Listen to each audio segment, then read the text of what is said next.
apoyar decididamente y con toda la fuerza comunal a la fiesta de la cosechadora argentina.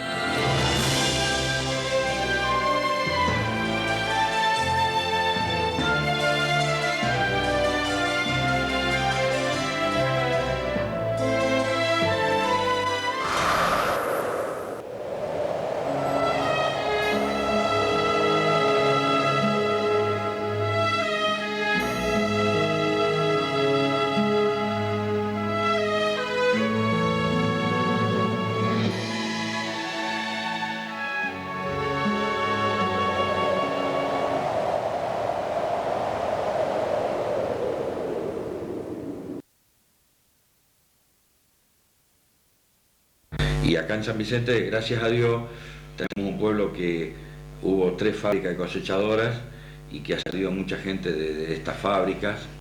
Han sido, gracias a Dios, para el pueblo y para la provincia, unas grandes empresas. Y que ha salido mucha gente que ha sabido trabajar en ellas, gracias a esta fábrica de cosechadoras. Porque si no hubiésemos tenido esta fábrica de cosechadoras, acá en este pueblo, a lo mejor la historia sería otra, ¿no? Del pueblo incluso también.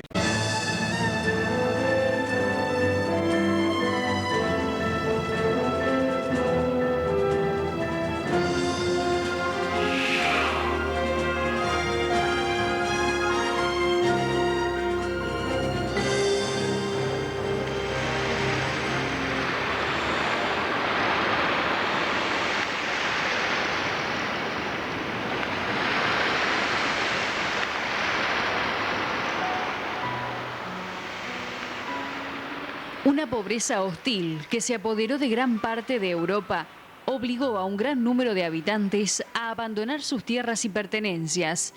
Las posibilidades eran pocas, la guerra acechaba y no daba tregua.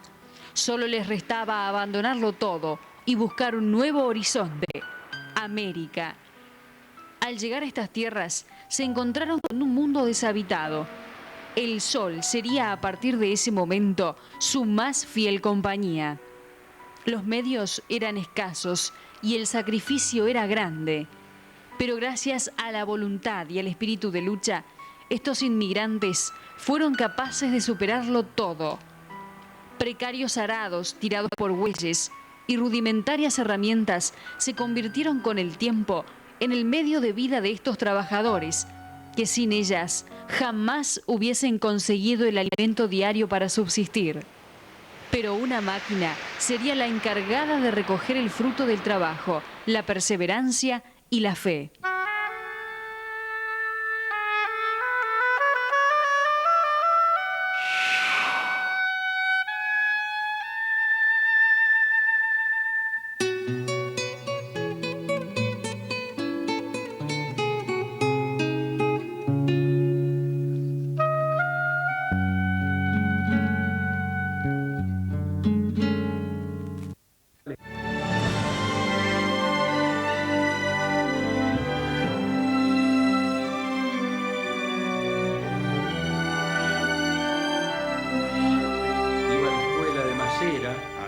Mi padre iba a la escuela de Masera y estaba viendo en el año 1919 que estaba Zenor haciendo la primera corta y trilla. Se llamaba corta y trilla. Mi padre iba de Masera y ahí en la esquina Zenor tenía la herrería, y mi padre siempre nos contaba que él vio cuando Zenor fabricaba la primera corta y trilla. La primera corta y trilla. En el año 1919. Que después la largó... En 1920 la probaron, la usaron a cosechar. Porque mi padre, viste, ya venía acá a San Vicente porque había una hermana de él casada ya acá en San Vicente, viste, en ese tiempo. Y él venía acá para ir a la escuela, y iba a la escuela del señor Masera. Y siempre nos contaba que en el año 19, él tenía 8 años, porque él era de la clase 1911, él tenía 8 años y vio cuando Zenor fabricaban la primera corte y trilla. Contaba mi padre que se asomaban a la ventana, ¿oíste? Pero en aquel tiempo las ventanas eran más altas, se asomaban a las ventanas para mirar hacia el patio para ver cómo fabricaban la cosechadora, ¿viste? Aprovechaban los recreos también. Aprovechaban los recreos. Mi padre ya le entusiasmaba ver esas cosas, ¿viste? Ya con 8 años ya le entusiasmaba mirar eso, ¿viste?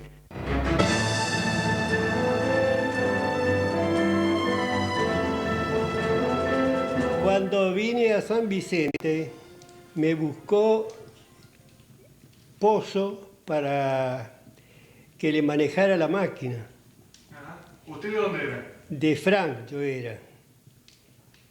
Y era en el tiempo que había la sociedad con Bepi Bernardín y Bertone y él.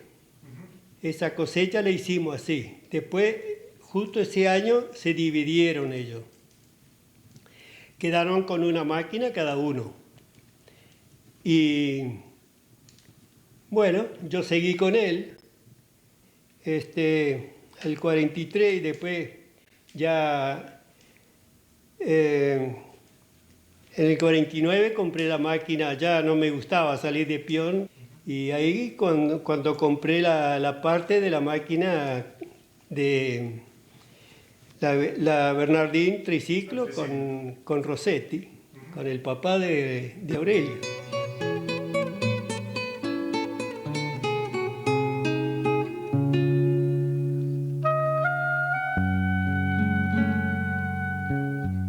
En 1941, el año 1941, compramos con mi hermano una Bernardín triciclo. Una máquina muy sólida, fuerte, de 3 ruedas, ¿no? Que lo que tenía sus virtudes buenas que las voy a nombrar y algunas contras también, ¿no?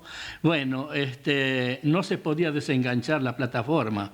Es decir, no teníamos carros, por ejemplo, para transportarla, como hay la costumbre ahora de desenganchar y llevarla, ¿no?, de tiro. Entonces íbamos con la plataforma todos por la ruta con la plataforma enganchada. Era muy engorroso. Yo recuerdo, digo ahora lo primero que de las virtudes que tenía. Sí. La Bernardín, al cosechar, cuando estabas cosechando, por ejemplo, trigo, por suponer, tenía una cola larga arriba de la rueda. Esa rueda era alta, la rueda trasera, ¿no? Casi igual como las del costado. Y la paja que largaba, ella la pisaba, esa rueda trasera. Y un tobogán, que podíamos decirlo, que era para capacidad de 5 bolsas, las largaba sobre la paja. Eso era una virtud muy linda por el asunto cuando llovía o algo así, y las bolsas estaban arriba la paja, ¿viste? Porque no existía el granel. Bueno, entonces de ahí, cuando salimos de acá, me olvidaba, el manejo de ella era netamente al costado de la persona. No había el volante enfrente, sino que lo manejabas acá al lado de la derecha, bien acá, digamos, de la parte para que se ubique las costillas, así. Era un cansancio eso, porque era como cremallera. Se enrollaba de una parte el cable, se desenrollaba la otra. Ese es el giro que hacía. Cerca de Necochea fuimos. Ese año hicimos 1050 bolsas, en 1050 hectáreas hicimos. ¿Con la triciclo? Con la triciclo. Fue el año que batimos el récord, pero hacíamos mucho trabajo con la triciclo. Lo notable era cuando salíamos, que fuimos a cosechar por Calchaquí. Calchaquí suena así, pero el pueblo es Luis de Abreu. En una estancia de los galpones. Eran todos arrendatarios allí, digamos, chicos, muy chicos. Se araba, con decirte, con bueyes. No se conocía el tractor. Eso en el año 41. 41, exactamente. Yo que recuerde, no había visto un tractor andar. Hubiera visto los bueyes cuando iban a levantar las bolsas de los campos. se escapaban, no querían obedecer. Era una cosa, pero grandiosa. Y el traslado que hacíamos era mediante de un carro que habíamos hecho nosotros montado sobre chasis de Forté, ¿cómo decir? Una chatita, ¿no? Un acopladito, y pusimos una lona arriba y ahí llevamos todo. Y teníamos carpa, no teníamos casilla. El primer año que salí, que eran socios ellos tres todavía, mi cuñado, Bepi y Bertone, estuvimos 4 meses afuera. 4 meses afuera y sin casilla, dormíamos abajo de la plataforma. Dormíamos abajo de la plataforma, te cuento así. Teníamos una parrilla y una pavita. Todo lo que teníamos. Los colchones, cuando a la noche, a la mañana nos levantábamos, los rollábamos y los tirábamos ahí abajo del alambrado nomás. A veces nos daba lugar algún colono, pero la mayoría de las veces nos tocaba allá en el medio del campo y a veces no te daban el galponcito o algo para ir a dormir ahí adentro. La cuestión es que pasamos 4 meses afuera, sin casilla.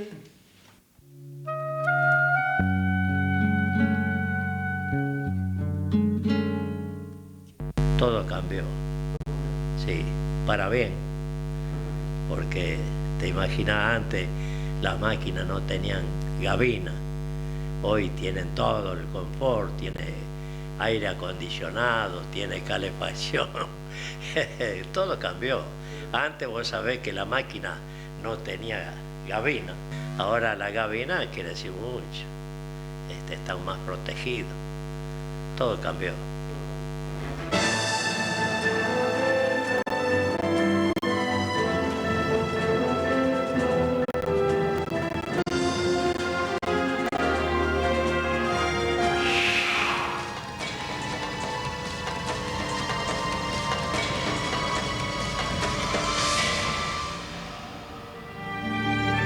En el año 1935 contraen enlace nuestros padres en la provincia de Córdoba y se vienen a vivir acá a San Vicente.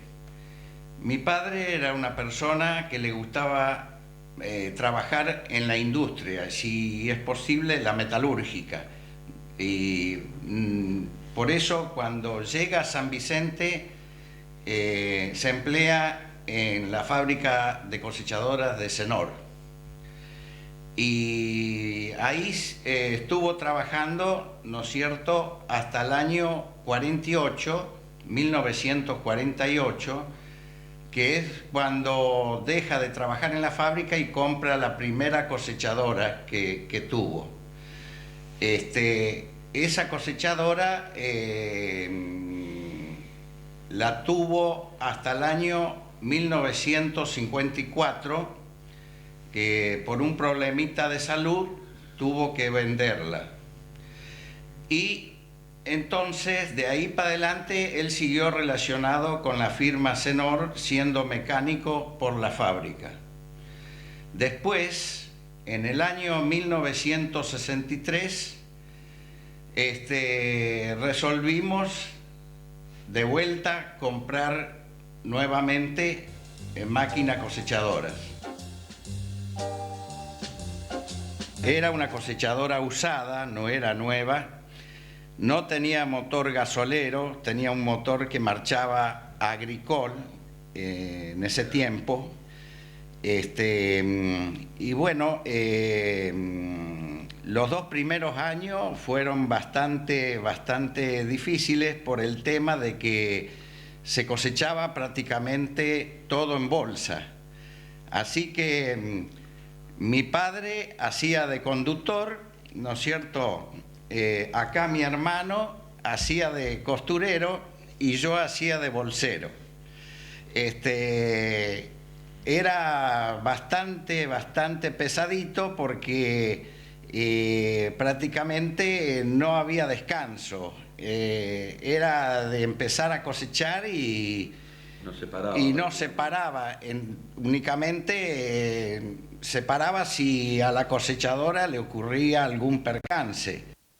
Lo que pasa que en aquellas épocas era otra cosa, porque vos imaginate que todo se hacía manual, porque la levantada, incluso la levantada de bolsa, porque atrás de la cosechadora teníamos que largar las bolsas de la máquina en forma paralelas, que no se perdieran las bolsas, porque los rastrojos por ahí no se podían largar bolsas, viste, distintas a las largadas, porque venían los juntadores y se perdían las bolsas.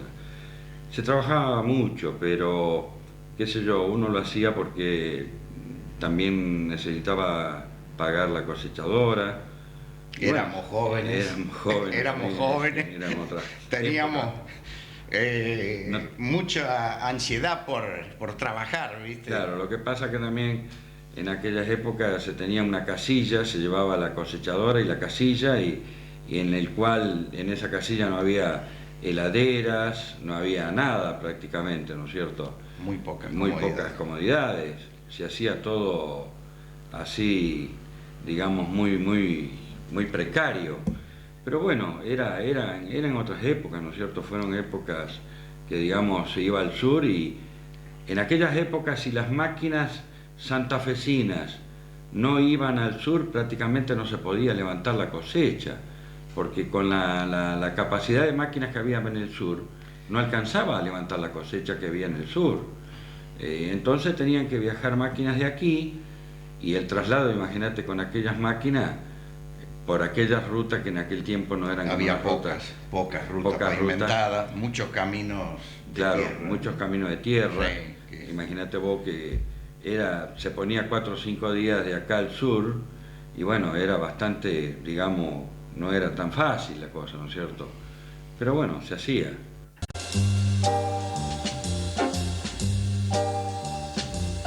Para pasar Río Cuarto teníamos que pedir un permiso para cruzar el puente. Entonces venía la policía, cortaba el tráfico y pasábamos. En el año 65 yo fui a manejar una cosechadora, una B3, y vos sabés que subimos a una montaña que le decían La Higuera, tenía 2.100 metros del nivel del mar, y todo íbamos subiendo alrededor de la montaña con esa cosechadora. Imagínate que iba una persona al lado con tacos, por si la cosechadora se le pasaba algún percance, para poderla calzar, porque alrededor de la montaña, imagínate que era todo precipicio hacia abajo. Vos sabés que nosotros de esa época fuimos a cosechar a Pampa de Pocho, que acá gente de San Vicente ha ido también con cosechadoras, creo que ha ido Boreto también, Calixto Boreto creo que ha ido, los Pisi, esta gente Pisi también ha ido a Pampa de Pocho.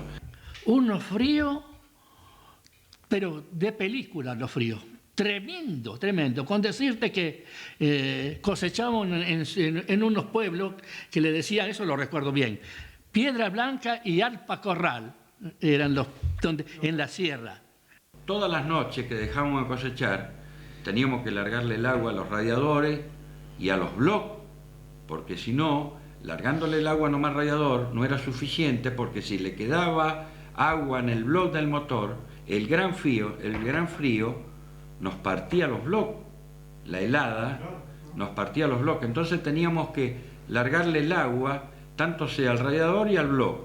Y a la mañana siguiente, como estaba ese fogón hecho, que duraba toda la noche, poníamos las latas de 20 litros, que en aquel tiempo venían cuadradas, todavía no eran redondas, entonces las poníamos ahí con agua, entonces se entibiaba el agua, y a la mañana le echábamos el agua tibia para poder hacerlos arrancar a esos motores. Porque imagínate vos que esos motores había que hacerlos arrancar a las 9 de la mañana, y con semejantes heladas no los podíamos hacer arrancar. Entonces le poníamos agua tibia, tanto sea radiador, y entonces por ahí hacíamos arrancar las cosechadoras para poder cosechar. Claro, desde ya que en aquel tiempo no se tenía gabina, ni aire acondicionado, estábamos ahí a la intemperie. Y te digo más, yo en aquella época fui a cosechar girasol, y con eso frío y todo, cosechábamos hasta la 1:30 de la mañana.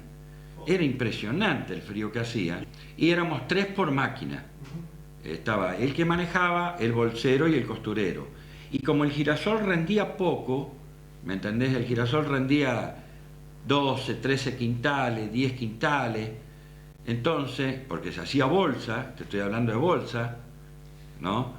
Vos sabés que, entonces, como daba uno solo a coser atrás, nos bajábamos cada vuelta para calentarnos. Nos bajábamos para calentarnos de noche, especialmente para no engarrotarnos. Cuando terminamos la tarea, veníamos, largamos el agua de los motores porque es peligro que se reventaran por las heladas. Y con eso nos lavamos la cara, y el agua que sobraba, adentro ya teníamos casilla allí, bueno, con la casilla poníamos el agua ahí adentro. A la mañana estaba bloqueado eso, mirá qué frío, estaba bloqueada el agua dentro de la casilla. Era una cosa tremenda.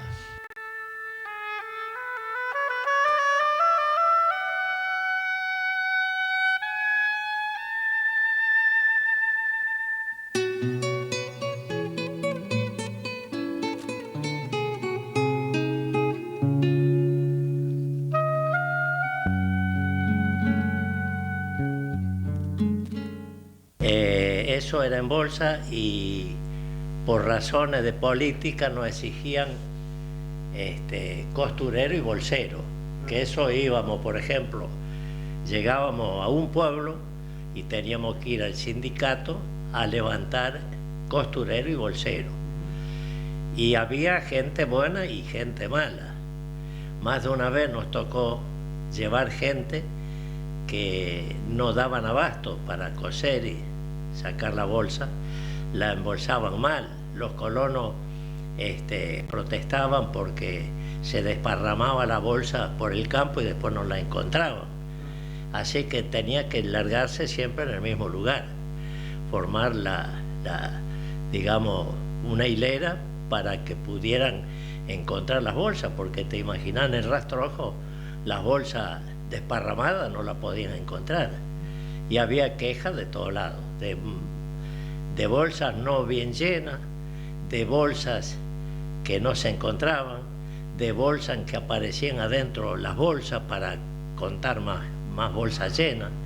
Así que era todo un problema.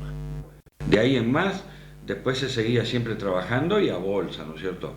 Ya cuando vinieron los carritos, porque antes no eran autodescargables, eran carritos de 7 o 6.000 kilos, que se descargaban con los chimangos, porque no existían los autodescargables en aquel tiempo, eran carritos, ya te vuelvo a reiterar, de 7 o 8.000 kilos que se descargaban por chimangos. Claro, porque había colonos que todavía no estaban, preparados para cosechar a granel.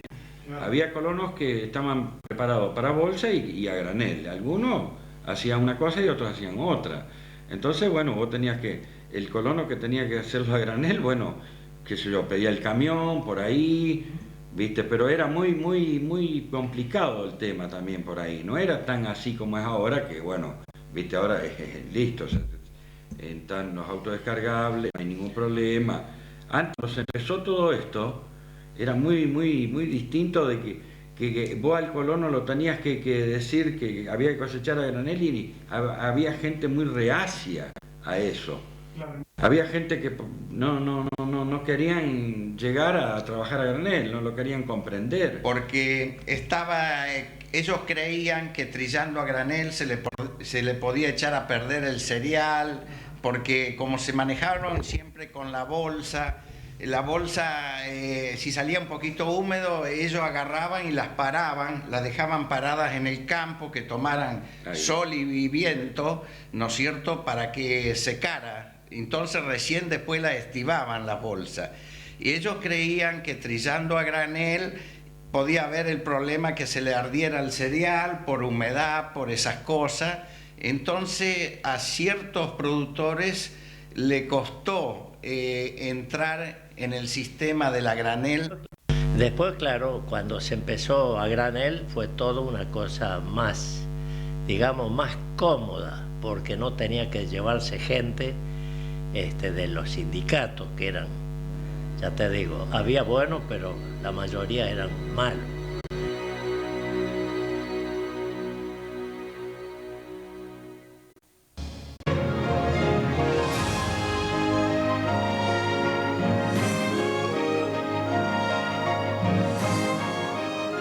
Vendimos la Bernardín y compramos, siempre junto con mi hermano, dos Cenor B3.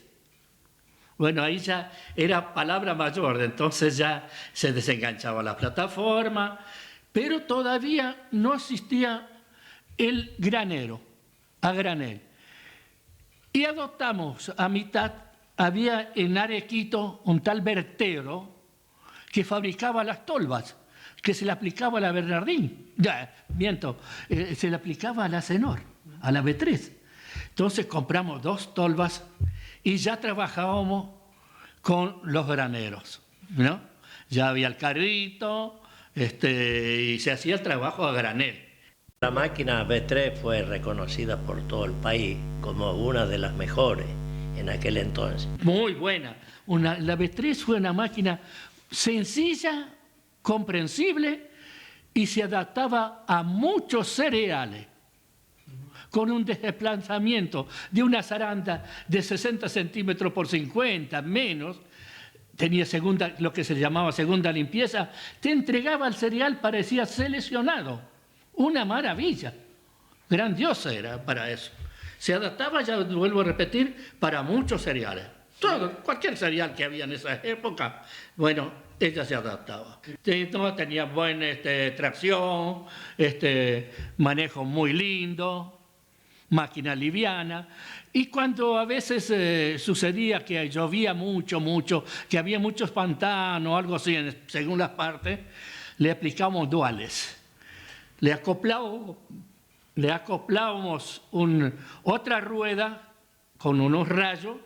Y entonces esa rueda que iba afuera era para apoyo nomás, la que no usaba para tirar. Ella hacía apoyo, pero se hacía ancha, muy ancha, ¿viste? Entonces aguantaba, ¿viste? El piso. Por ahí podíamos hacer. Eso es la vida de la B3. Y ya entonces ya remontamos, ya íbamos para el lado del mar, hasta para el paradero. Siempre salteando, ¿no? El trabajo, por ejemplo, digamos, Villa Eloísa, Pergamino, y así, después ya por allá por Necochea. Punto final, porque si no había que cruzar el mar. Hasta el océano, con su inmensidad impresionante, contribuye al espectáculo inusitado de las máquinas cosechando en sus propias orillas. Un año llegamos a trabajar a 10 kilómetros de Mar del Plata. Estuvimos en Batán, trabajando en Batán. Ahí trabajábamos, ¿viste? También hacíamos trigo, íbamos con las B3, ¿no? En esas épocas, que bueno, había unas subidas, en aquellos tiempos había unas subidas bastante pronunciadas. Imagínate que estas cosechadoras que yo te estoy hablando, las B3, no tenían prácticamente frenos. Había que subir las lomas. Había que tener un cuidado. Había que tener un cuidado bárbaro, había que subir las lomas y después el problema no era tanto subirlas, sino que bajarlas también, ¿no es cierto? Claro, bueno. Porque las lomas eran altas y por ahí, y bueno, si vos no prestabas mucha atención, por ahí se disparaban las máquinas, digamos así, porque se escapaban o saltaban los cambios o algo parecido. Y había muchos problemas que en aquel tiempo uno no los asimilaba porque, qué sé yo, tal vez no le teníamos tanto miedo al peligro como yo veo, por ejemplo, que tengo cosechadoras que ando por la ruta, ahora en estos tiempos, que estamos más adelantados, pero me parece que hay más peligro ahora que antes. Sí, porque antes no había el tránsito. Antes había camiones, por supuesto, Sí, pero no eran la cantidad que hay ahora. No.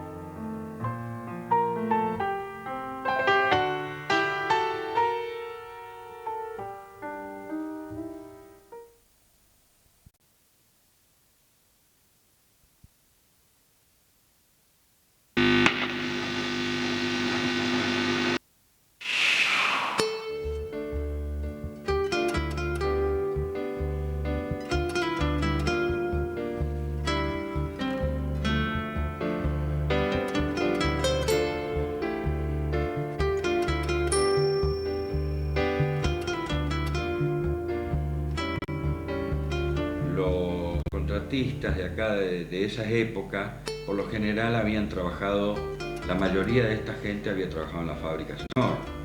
Y eso, calcula, ellos prácticamente la fabricaron.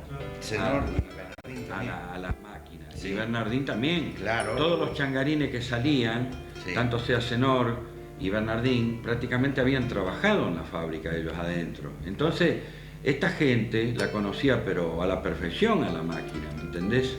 Era una cosa muy simple para ellos, andar con una cosechadora porque prácticamente la habían hecho ellos. Habían estado fabricando. Claro, tanto Senor y Bernardín, todos los que tenían, la mayoría que tenían máquinas cosechadoras habían estado trabajando en la fábrica, así que les resultaba muy fácil para ellos, ¿me entendés? Y por eso que tanto Bernardín como Senor en aquellas épocas, después acá estuvo Bofelli en San Vicente, pero eran máquinas que estaban muy bien catalogadas en el mercado de la República Argentina.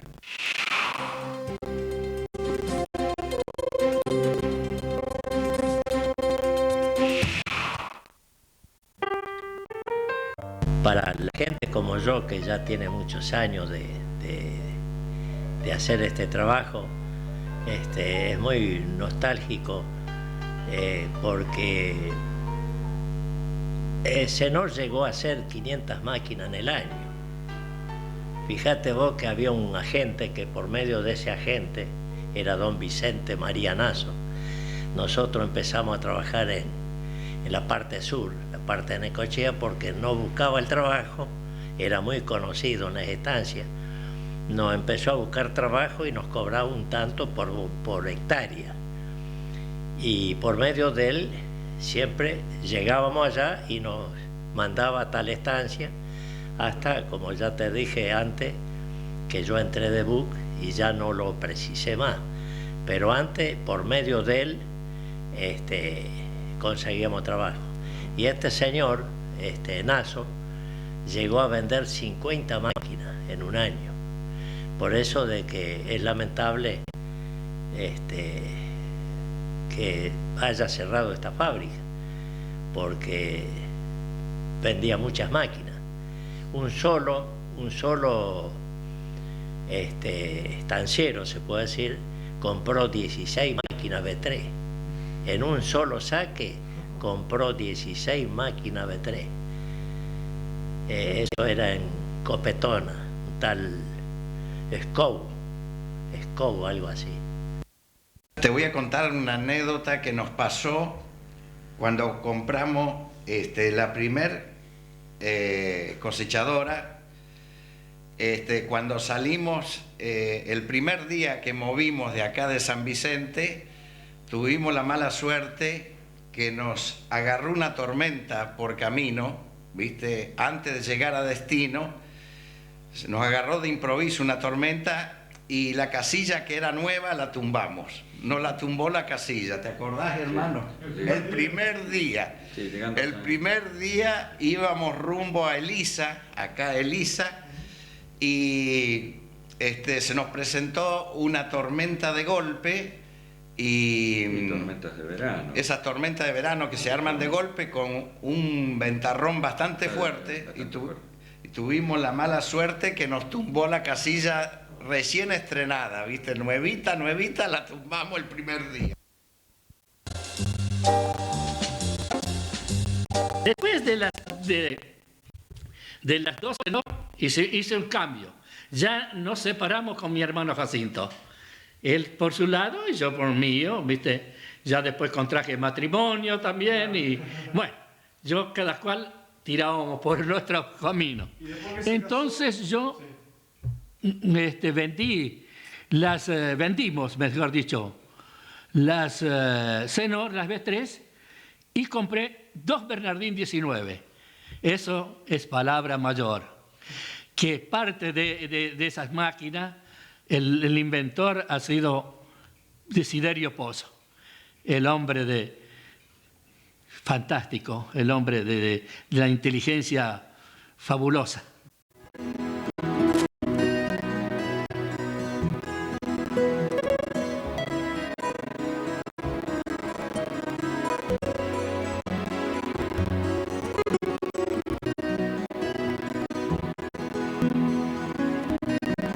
Con la Bernardín no se rompían nunca.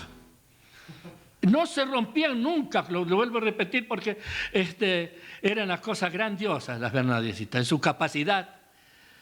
Y bueno, y así fui siempre tirando, ¿no es cierto? ¿Cómo es ya? Y cambié también unidades de camionetas, porque cuando la iniciativa era con la camioneta modelo 35, no era camioneta sino que era coche, ¿no? Del año 1935. Y los cortamos y hicimos camioneta. Sí, era una Ford 8, claro. 35, modelo 35. Bueno, pues después fui rotando todo, cada 2 años, 3, cambiando las unidades. Ford, Chevrolet y así.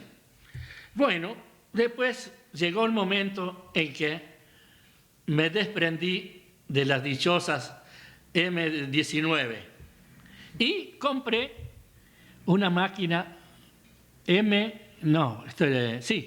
la Bernardín 21, la grande, sí.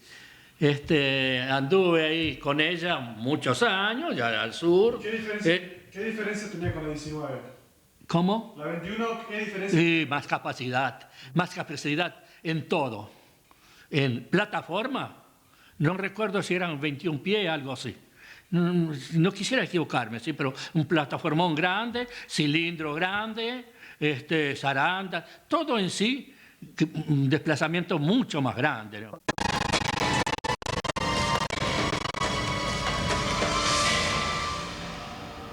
Le hago una mención sobre áreas, que fue todo igual, ¿va? No que de una manera u otra que... Sí,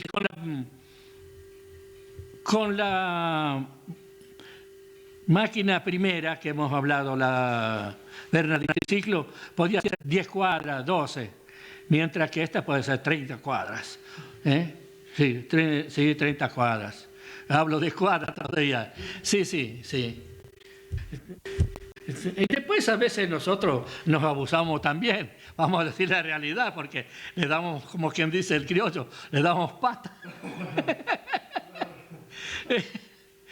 Por ahí nos retaban un poco los chacareros, pero ¿qué va a ser?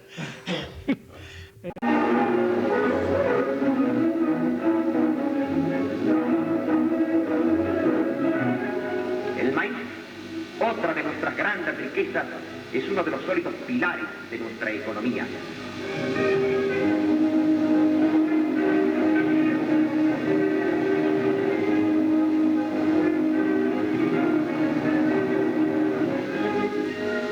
La máquina cosechadora, especialmente acondicionada, corta y trilla el maíz en planta realizando una eficiente labor. La mecanización del agro es fuente de mayor producción y más amplia economía.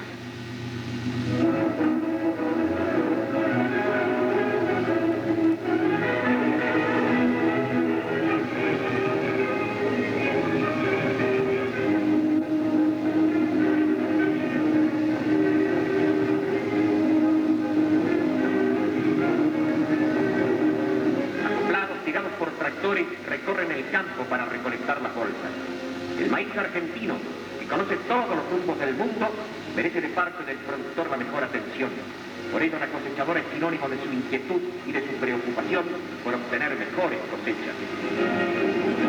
Un año salimos el 4 de febrero, fuimos al Chaco a la cosecha de maíz. Bueno, terminamos allá junto con mi cuñado Onofre Pizzi, fuimos a hacer la cosecha de maíz. Llegamos acá a la zona de Los Cardos, siempre maíz. Continuamos en Los Cardos, después en Pergamino, y después de ahí nos fuimos a San Luis. ¿Sabés cuándo yo llegué de vuelta? ¿Cuándo llegamos? Llegamos el 11 de julio. El 11 de julio, desde febrero, el 11 de julio llegamos en casa. Eso fue una cosecha, la cosecha más larga que yo hice. Por eso que uno la recuerda, porque fue un sacrificio, pero inmenso. No era como ahora que salís con el maicero, es igual que cosechar soja o trigo. los equipos andan bien, mientras que antes no iban bien. A cada rato se rompían. Fueron cosechas de mucho sacrificio.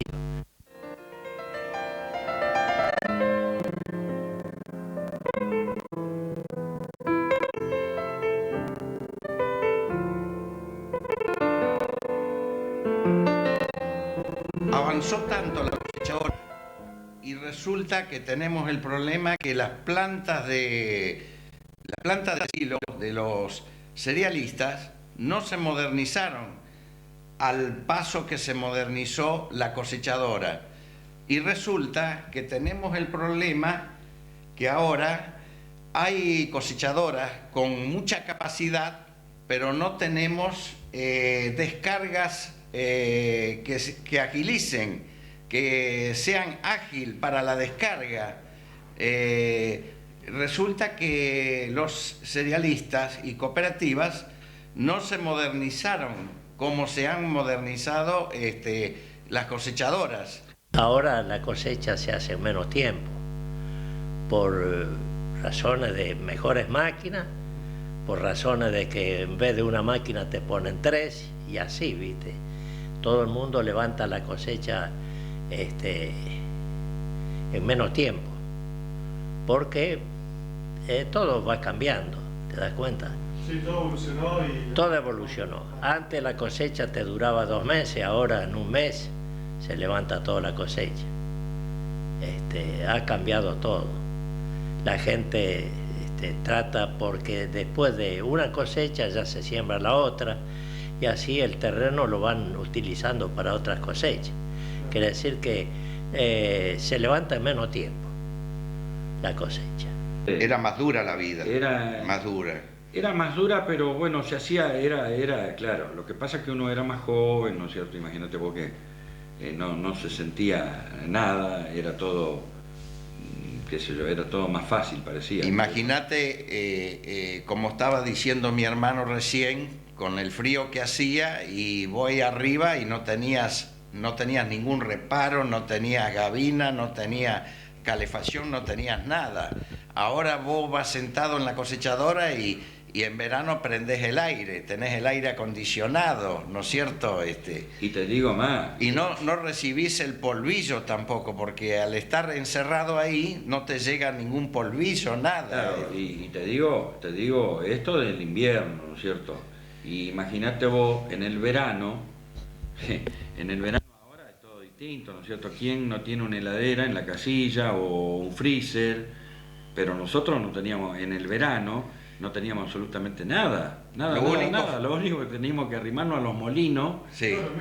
En el medio del campo nos arrimábamos a los molinos y de ahí, bueno, teníamos damajuanas para tomar agua, que en aquel tiempo venían damajuanas, y las forrábamos con bolsa para que mantuviera el aire, el agua, que la mantuviera un poco a temperatura más fresca, porque no había nada que la resguardara del calor, ¿me entendés? Y bueno, y había que... El hielo no se conocía. El hielo no se conocía en aquel únicamente tiempo. De algún colono que tenía ya la heladera a querosén, ¿viste? Entonces sí, te podía conseguir un poquito de hielo, pero era muy poco. Lo fresco que teníamos era el agua que sacaba el molino. Y siempre y cuando que hubiese viento, sí, para que el molino girara y sacara agua. Y te digo más, a veces poníamos las botellas con jugo o con vino, o cuando era, por ejemplo, Navidad o Nochebuena, poníamos las botellas adentro de una bolsa, abajo el chorro del molino, adentro del tanque, y que le cayera el chorro que sacaba de agua del molino, que le cayera arriba de esa bolsa para que enfriara la bebida. Esa era lo fresco que nosotros teníamos en ese momento. Por eso que ahora es tan agradable ahora trabajar con todos los adelantos que tenemos, ¿no es cierto? Que a uno le da más satisfacción todavía, porque como te hemos dicho, nosotros lo hemos vivido en aquellos tiempos que no teníamos comodidades, que las máquinas tampoco no tenían comodidades, ¿no es cierto? Y ver ahora que se trabaja así, de esa forma, es mucho más agradable. Para transportarla por la ruta, teníamos que desarmarle la plataforma. Eso te derivaba. Desarmarle no era tanto porque todo el mundo, desarmar era más fácil, pero derivaba por lo menos 3 a 4 horas o 5 horas con 2 personas o 3, y después teníamos que volverlas a armar cuando llegábamos al lugar a destino para volver a cosechar. En vez ahora, imagínate con la tecnología, agarrar, desenganchar una plataforma sobre un carrito, 10 minutos está desenganchada y salís para la ruta en cualquier momento.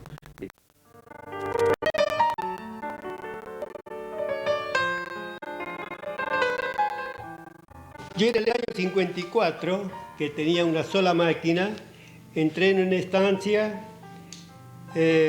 a cosecharle 200 hectáreas, que la primera vez que sembraban trigo. Y hoy esta cosecha va a ser 50 años que yo entro ahí adentro de esa estancia. 50 años que entro en esa estancia. Y con la primera máquina Senor entré nuevita ahí adentro de esa estancia. Después compré las otras y siempre seguí trabajando ahí adentro también. Hasta trabajaba con las 4, nada más que ellos tenían otro campo, entonces me pasaban las máquinas, las manejaban ellos, un poco una parte, un poco la otra, y así, bueno, seguimos trabajando siempre ahí. Sí.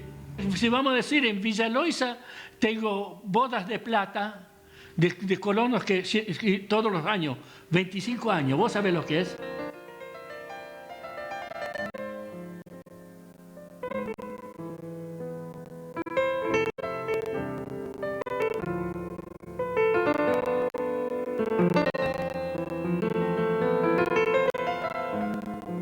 El lugar que yo siempre fui fue Necochea.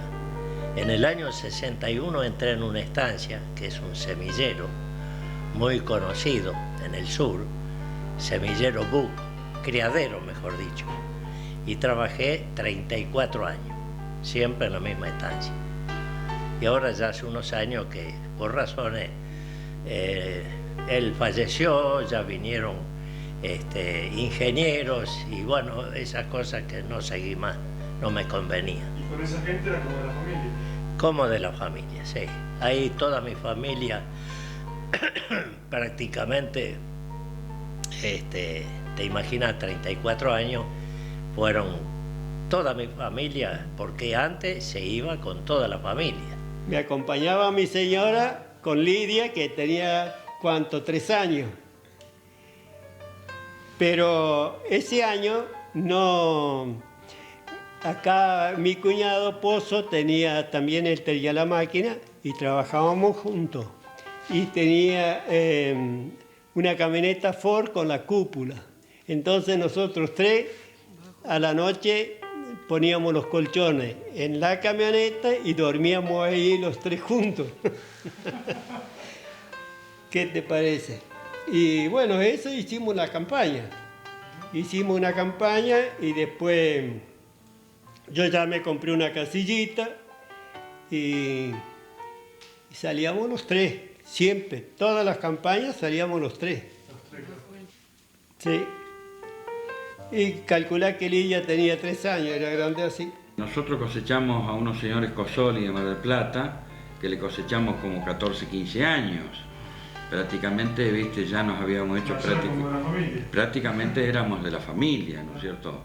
Y bueno, imagínate vos que era tanta la confianza que nos tenían ellos, porque en aquellas épocas ya nos acostumbraba más a ir a ver la cosecha, ya nos hablábamos por teléfono y nos decían para tal día tenés que venir y para tal día estábamos allá, día más, día menos. Y bueno, y fíjate vos que le cosechamos 12 o 13 años a esta gente que nos hicimos prácticamente, ya era una amistad, porque primero se hizo un comercio, pero después ya se había hecho una amistad, ¿no es cierto? ¿Iban todos los años? Íbamos todos los años a ese lugar, y bueno, qué sé yo, era no sé, para mí fue muy lindo, ¿no es cierto? Experiencia, porque uno era joven, le parecía que tenía que descubrir un montón de cosas, no sé, no terminaba nunca de conocer algo, de aprender.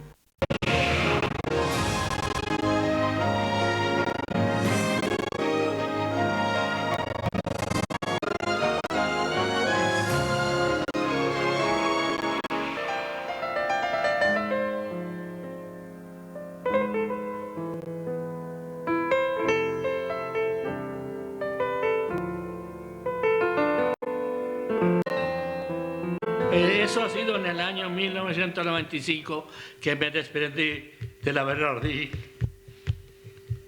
Por mi salud ya no podía más con mi salud, la vista no me daba y me sentía un poco enfermo. Estuve bastante embromado varios años y finalicé todo mi ciclo. Completé 54 años de maquinista, de contratista de máquinas. 54 años. Mucho. Sí. Por eso digo que me acuerdo de toda la otra gente, ¿no es cierto?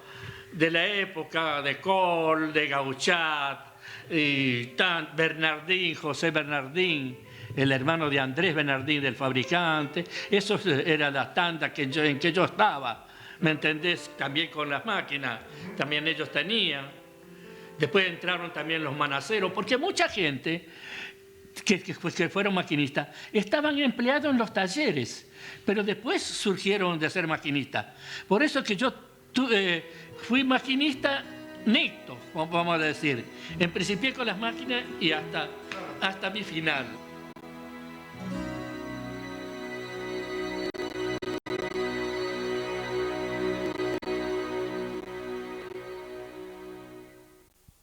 El Club de Maquinistas se formó, que empezamos con Manacero, Manuel Paz. Ajá. ¿Y quién era el otro que fuimos? Y bueno, ahí empezamos a armar el Club de Maquinistas. El socio Rossetti. Fuimos 4 o 5 y bueno, formamos un club. Poníamos, no teníamos fondos, poníamos, firmábamos un documento de 10.000 pesos cada uno para hacerlo seguro. Y bueno, nos salió bien toda esa temporada, no pasó nunca nada. Estaba también Boreto. Y después se acoplaron varios maquinistas y así se fue formando eso despacito, cada vez más. Sí, otro que ese club de maquinistas lo formamos entre 4 o 5, lo encaramos. Después estaba Col también. Y bueno, así se formó y después cada vez se hizo más grande y viste cómo está ahora. SECOMA, Centro de Contratista de Máquinas Agrícolas, quiso rendir homenaje a los 120 años de nuestra población, ofreciendo estas imágenes que muestran la evolución de nuestra actividad y también tener presente, a través de estos testimonios, a los pioneros, personas que con enorme sacrificio pusieron el sello al principal servicio de San Vicente y zona, haciéndonos conocer por todos los rincones agrícolas del país.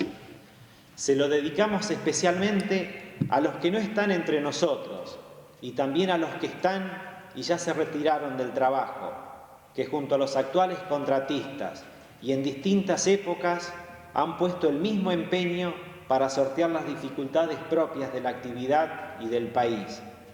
Todos ellos han aportado su enorme voluntad para salir adelante y han ennoblecido con su trabajo a la nación argentina.